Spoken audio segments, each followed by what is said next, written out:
Puedes comenzar, por favor. Muchas gracias y muy buenas tardes, compañeros. Mi nombre es Gustavo Calvo. Esta noche o esta tarde tengo el gusto de compartir con ustedes un pequeño tiempo para exponerles lo que consiste este paper. Fue una dura tarea realmente poder analizarlo. Es una investigación experimental en el área de la neurociencia. Pese a que elaboro para la caja, esto fue todo un reto poder entender a estos neurólogos y especialistas. Se enfoca el paper en comprender qué es la inicialización inconsciente de un acto libre y voluntario. Y justamente vamos a adentrarnos un poco al respecto para ir comprendiendo el tiempo de intención consciente en relación con el inicio de la actividad cerebro o cerebral, ¿verdad? Se le conoce, o ellos lo tenían analizado bajo un concepto llamado potencial de preparación. Potencial de preparación. Es decir, el cerebro previo a una actividad tiene una preparación que ellos estaban midiendo. ¿Qué es lo que está sucediendo en el cerebro antes, ¿verdad?, que se dé el acto o el actuar propiamente del individuo?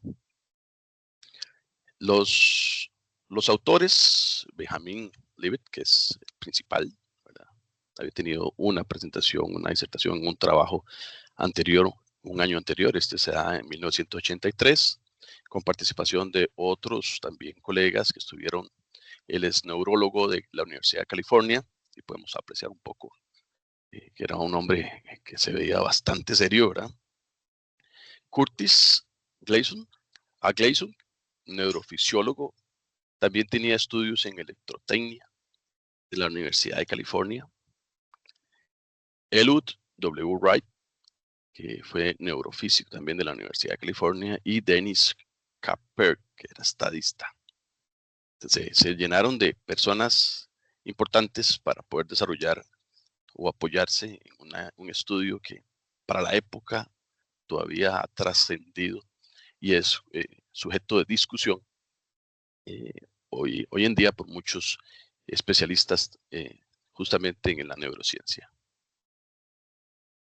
El objetivo de los puntos a abordar acá en esta disertación sería, bueno, el objetivo del estudio, mostrarles un poco cuál era la intención que tenía el autor con ese estudio, descripción del estudio, poder tratar de presentarles lo que comprendió ese estudio desde mi punto de vista, lo que pude captar, los procedimientos que emplearon, los resultados obtenidos, el análisis del experimento desde mi punto de vista y propuestas de mejora, si es que las tiene, ¿verdad? En este caso,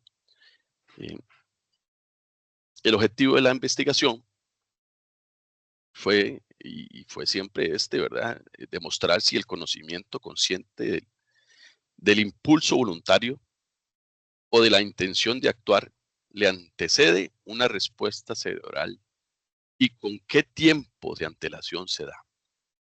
Es decir, estaban analizando ya un movimiento consciente de la persona a hacer, ¿verdad?, esa acción, o sea, concretarla.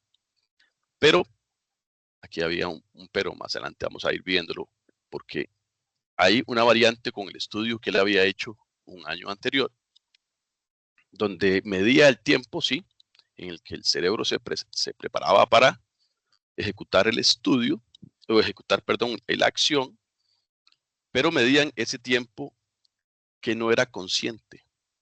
Ahora lo que este estudio pretendía es poner en el medio la conciencia de lo que voy a ejecutar y entonces también poder medir de la conciencia si hay un movimiento registrado del cerebro antes de la conciencia de lo que voy a hacer.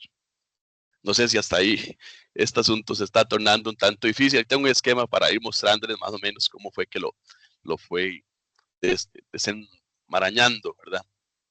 Es un estudio experimental. interviene una actividad eléctrica observable, ¿verdad? Que es a través de electroencefalografías, electromiografías, que son aparatos que tienen nodos y se utilizan para poder medir impulsos eléctricos registrables, que muestra tanto el cerebro, bueno, que muestra el cerebro, ¿verdad? Se prepara entonces para esa acción antes de que la persona sea consciente, ¿verdad?, de su intención de actuar. Es decir, hay un movimiento cerebral antes de que yo sea consciente de que voy a hacer algo. Ya se había registrado un movimiento antes de una actuación, pero a un movimiento antes de esa conciencia de actuar es lo que se iba a estudiar ahora. Entonces le está metiendo grados todavía más de complejidad a una observación, un estudio que ya él había elaborado años atrás. Bueno, un año atrás, ¿verdad? Pero venía con esa intención, con esa, digámosle que intriga, ¿verdad?, por querer saber qué está sucediendo. Como yo me empezaba a analizar para meterme en los pantalones de él y decir, bueno, pienso comerme una hamburguesa, ¿verdad?, pero ya lo tengo analizado, tengo la hamburguesa de frente, me la voy a comer, imaginando que estoy en una comida con mi familia, con mis hijos, y traen, yo no pido comida, pero traen la comida, y hay un momento donde yo digo, me trajeron una hamburguesa y está bien, me la voy a comer. Lo pensé. Desde que lo pienso hasta que lo tomo hay unos cuantos segundos, ¿verdad?, que lo ejecuto. Pero en el momento que lo pensé, antes hubo una medición, que es lo que ellos quieren tener, de cuántos milisegundos se da esa acción, cuánto tiempo es, si es que existe antes, como para demostrar o meter, ¿verdad?, en el estudio el hecho de que esto viene ya venimos como con un patrón ya metido en nuestro ser para actuar antes de que actuemos. Es decir, para que nuestro cuerpo reaccione a algo antes de que se dé. Muy bien. Potencial de preparación, como habíamos antes, entonces la actividad eléctrica del cerebro, que puede estar asociada con diferentes procesos neurológicos, muestra el cerebro cómo comienza a prepararse para esa acción. Electroencefalografía, que es una técnica utilizada para medir la actividad eléctrica del cerebro. Electromiografía es otra técnica también para registrar la actividad eléctrica en los músculos. ¿Por qué se unen estos elementos? ¿O cuál era el objetivo de unirlos? Acá, tal vez gráficamente uno comprende un poco más cómo sucede el asunto. Él ya había hecho un estudio donde en el momento en que se medía el potencial de preparación, es el momento en que la mente se preparaba antes de ejecutar el acto, que ya lo había estudiado él bajo esos parámetros, con nodos, ¿verdad?, que se colocaban en la cabeza, en el cráneo, a diferentes distancias para medir justamente el signo de electricidad que trazaba entre nodo y nodo, y se documentaba en un aparato. Pero esto ya estaría viejo para lo que él quería hacer en esta oportunidad. Ya se había reportado que tardaba un segundo o más. ¿Qué era lo que buscaba ahora? Ahora buscaba saber en qué momento, cuando usted piensa en mover, en este caso tengo un ejemplo de mover el brazo. Entonces, la mente se prepara, usted lo va a notar, ¿verdad? Y mueve el brazo. Entonces, cuando usted decide mover el brazo, ya tiene que haber existido, según el autor, un movimiento en su procesador, ¿verdad?, anticipado, incluso a la conciencia de querer moverse. Ya cuando ejecuta la acción, ya lo había medido él. Este tiempo ya lo había medido de aquí a aquí. Ahora quiere medir este de aquí a aquí. Es decir, si es que existe. Una notificación ocupaba de la aparición de ese querer. ¿Cómo podía él registrar una anotación del querer cuando eso es subjetivo totalmente y está dentro de cada persona? ¿Verdad? Nos parecía, bueno, yo cuando lo empecé a analizar, porque sí se requiere un ratillo de análisis para esto, necesita que los sujetos tengan un ejercicio muy parametrizado, ¿verdad?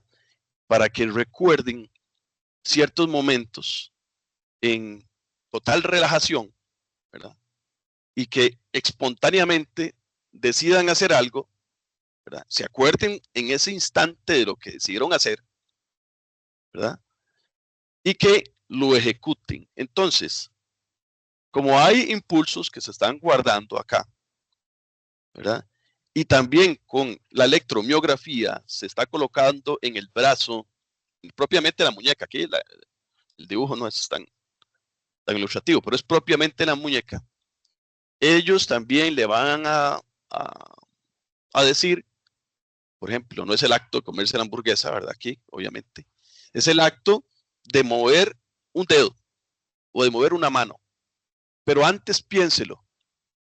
Vas a mover una mano, pero antes quiero que lo pienses. Y cuando lo pienses, quiero que me guardes eso en un espacio de tiempo contado en segundos a través de una circunferencia que tenían ahí junto con otros aparatos, ¿verdad?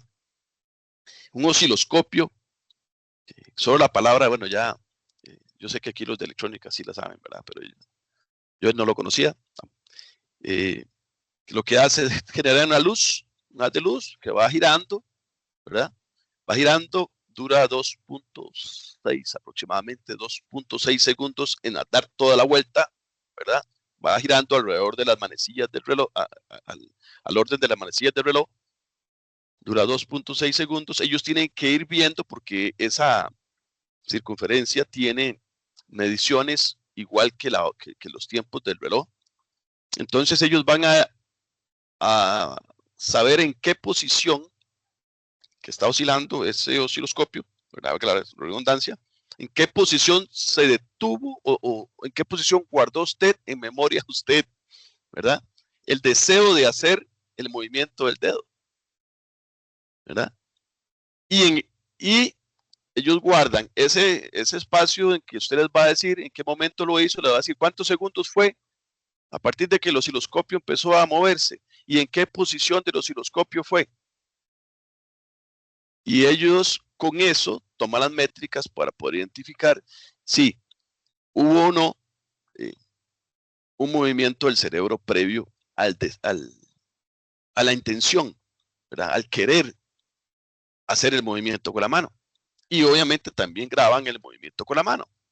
Entonces tiene las dos mediciones. Y es muy interesante, ¿verdad? A nivel ya específico. La profesión obviamente es muy complejo, pero esto era muy interesante. Entonces había un procedimiento donde era la preparación del sujeto. Ya vimos en qué consistía, ¿verdad? Esto, que lo que consiste es querer conocer cuál es el movimiento previo a el momento en que decido hacer la acción, ¿ok? Eso es el objetivo que tienen ellos de grabar. Ok, aquí viene el procedimiento del estudio, ¿verdad? Que es la preparación del sujeto. El sujeto estaba sentado en una mesa reclinable, en una tumbona, dice acá, ¿verdad? El observador, había un observador en la sala. El ensayo comenzaba cuando el sujeto ya estaba cómodo y le decían, bueno, sí, prepárese. Inició el periodo de preparación, ¿verdad? Unos 3 segundos.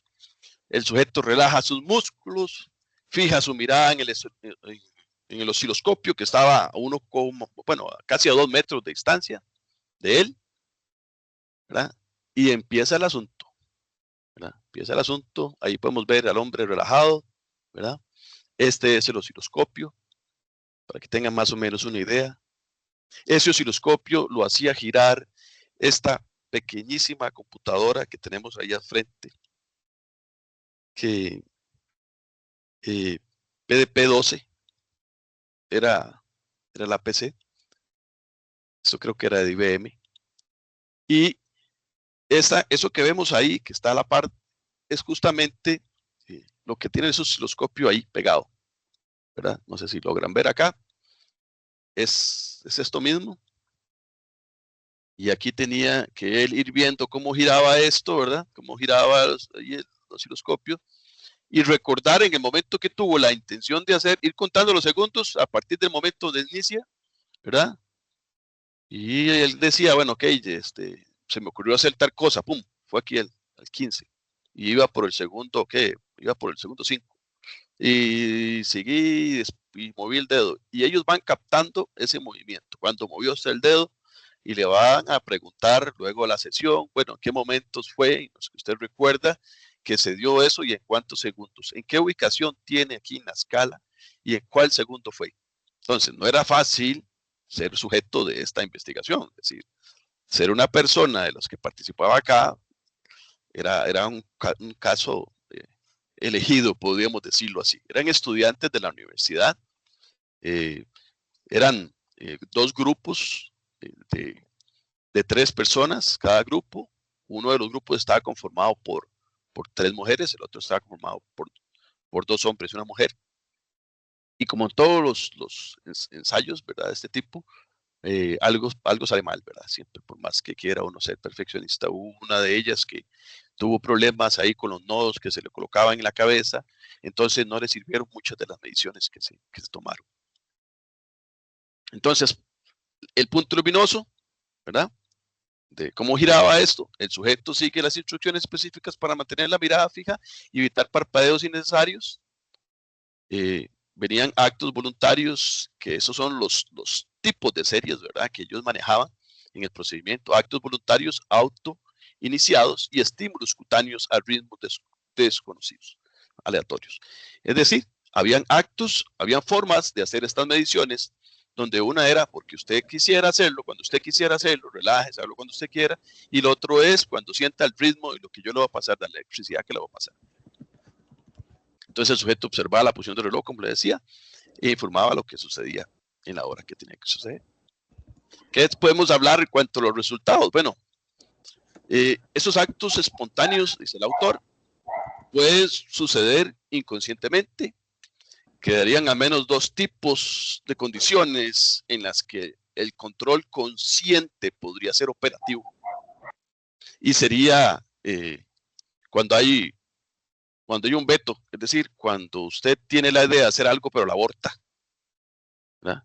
Quiere hacer algo y decido hacerlo, pero lo abortó sin llevarlo a cabo, ¿verdad? Y aquellas acciones voluntarias que no son espontáneas, que se realizan rápidamente, que ya son parte de su accionar, ¿verdad? Que él diría, bueno, esos son resultados que me vienen a contrariar un poco acá el tipo de estudio. No me van a afectar todo el tiempo, pero es que también tengo que considerarlas. Entonces, si esto existe, mis estudios no van a ser totalmente válidos porque no puedo diferenciar cuáles son realmente espontáneos, cuando hay un veto, cuando no hay un veto. Entonces había que volver a iniciar a veces. Tenía el sujeto la intención de hacer algo, pero no lo hacía. Entonces ellos tenían que volver a reiniciar el proceso, ¿no? Análisis del experimento. Bueno, el experimento es complejo, con muchos elementos a considerar, entre ellos aspectos subjetivos, ¿verdad?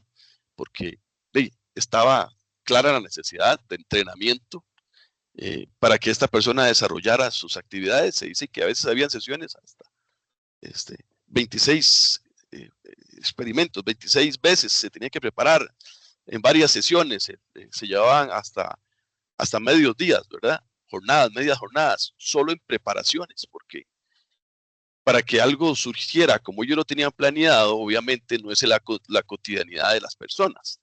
Están sometiendo, ¿verdad? No están provocando como ratas de laboratorio. Los estaban sometiendo a una actividad que no era parte de su rutina y obviamente esto viene a considerar un esfuerzo de más por parte del sujeto y por parte de quienes lo están elaborando. Además, se puede considerar que el estudio, pese a que es desde 1983, todavía hoy causan controversia entre los expertos en la rama de la ciencia. Muchos no asocian los impulsos y los movimientos eléctricos neuronales con el acto mismo de la decisión de actuar.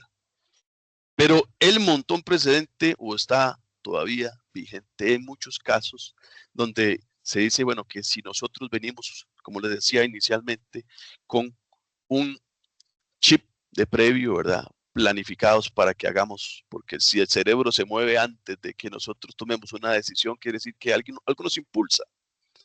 Y algo nos impulsa, por ejemplo, lo que el profesor nos decía anteriormente cuando estábamos iniciando la clase, que los videojuegos provocan en los muchachos que desarrollen todavía más capacidades en la parte educativa, ¿verdad? Mayor resiliencia para hacer muchas cosas, pero también incluso podría uno considerar, ¿verdad? Por ejemplo, mi hijo tiene reacciones incluso contra su voluntad. Él le gusta ver juegos en el celular y pese a que sabe que me lo voy a sonar, si agarro el celular, él va, lo agarra, se mete al baño, ve el celular y digo, ¿pero qué está haciendo? Pues si no sabe usted las condiciones en las que estamos, ¿verdad? Yo le dije que no, porque se te va a hacer un vicio, ¿verdad? Y él, pese a eso, dice, papá, es que no sé por qué lo hice, no sé por qué hice eso. Entonces, hay muchísimo que explorar, claro, es un espacio abstracto, ¿verdad? Es un espacio abstracto y donde es bastante controversia lo que despierta ese tipo de análisis. Realmente en esta área es muy difícil hacer recomendaciones sobre el campo.